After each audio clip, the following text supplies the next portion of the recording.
பாடல் எழுதிய கவிஞர்கள் ஆதி திருவாசி திவ்ய அற்புத பாலகனாக பிறந்தார்.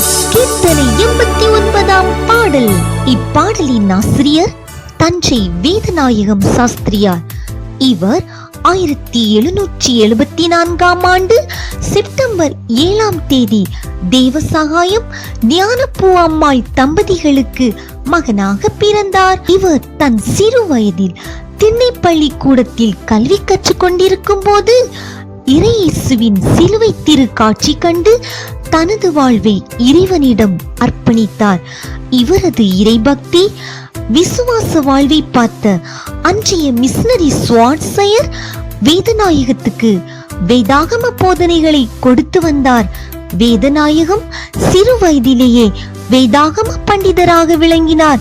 பின்னர் சரபோஜி மன்னர் அரண்மனையில் கவிஞராக பணியமர்த்தப்பட்டார். இவர் தனது தமிழ் புலமையால் பல 100 பாடல்கள் இயற்றியுள்ளார். இவரே 18ஆம் நூற்றாண்டின் தமிழ் கிறிஸ்தவ கவிஞர். இவர் எழுதிய ஆதி திருவார்த்தை திவ்ய அற்புத பாலகனாக பிறந்தார் என்னும் கீர்த்தனை 89ஆம் கிறிஸ்து பிறப்பு பாடல். யோவான் 1:1 ஆதியிலே வார்த்தை இருந்தது, அந்த வார்த்தை தேவனிடத்தில் இருந்தது, அந்த வார்த்தை தேவனாயிருந்தது என்னும் வசனத்தை மையமாக வைத்து எழுதியுள்ளார் கவிஞர். இப்பாடல் சுமார் 240 ஆண்டுகள் கழிந்தும் நம் காதுகளில் இனிமையாய் தொனித்துக் கொண்டிருக்கிறது. நாமும் இப்பாடலை சிறப்பாக பாடுவோம்.